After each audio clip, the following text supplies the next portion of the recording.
كذبت ثمود المرسلين إذ قال لهم أخوهم صالح ألا تتقون إني لكم رسول أمين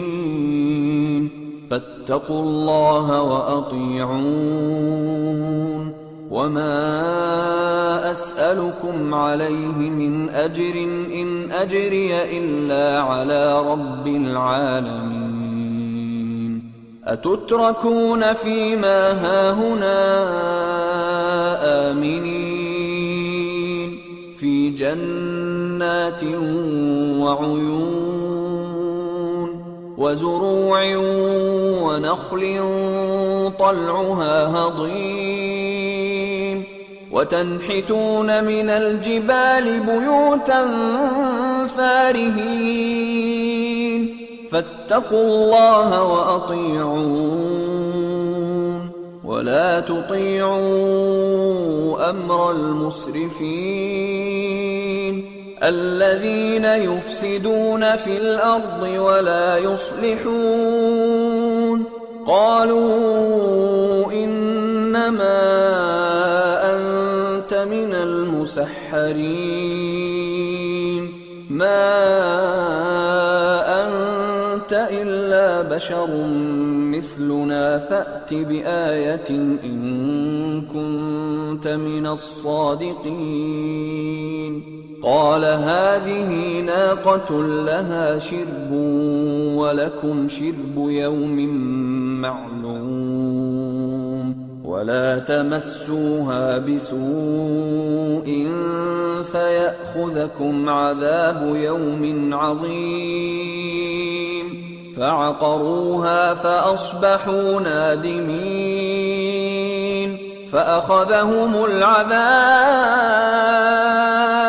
إن في ذلك لآية وما كان أكثرهم مؤمنين وإن ربك لهو العزيز الرحيم۔ قوم سمود نے بھی پیغمبروں کو جھٹلایا جب ان سے ان کے بھائی صالح نے کہا کہ تم ڈرتے کیوں نہیں، میں تو تمہارا امانت دار پیغمبر ہوں، تو اللہ سے ڈرو اور میرا کہا مانو، اور میں اس کا تم سے بدلہ نہیں مانگتا، میرا بدلہ رب العالمین کے ذمے ہے۔ کیا جو چیزیں تمہیں یہاں میسر ہیں ان میں تم یوں ہی بے خوف چھوڑ دیے جاؤ گے؟ یعنی باغ اور چشمے اور کھیتیاں اور کھجوریں جن کے خوشے لطیف و نازک ہوتی ہیں، اور پہاڑوں میں تراش تراش کر پرتکلف گھر بناتے ہو، تو اللہ سے ڈرو اور میرے کہے پر چلو، اور حد سے تجاوز کرنے والوں کی بات نہ مانو جو ملک میں فساد کرتے ہیں اور اصلاح نہیں کرتے۔ وہ کہنے لگے کہ تم تو جادو زدہ ہو، تم اور کچھ نہیں، ہماری ہی طرح کے آدمی ہو، اگر سچے ہو تو کوئی نشانی پیش کرو۔ صالح نے کہا دیکھو یہ اونٹنی ہے، ایک دن پانی پینے کی اس کی باری ہے اور ایک معین روز تمہاری باری، اور اس کو کوئی تکلیف نہ دینا، نہیں تو تم کو ایک بڑے سخت دن کا عذاب آ پکڑے گا۔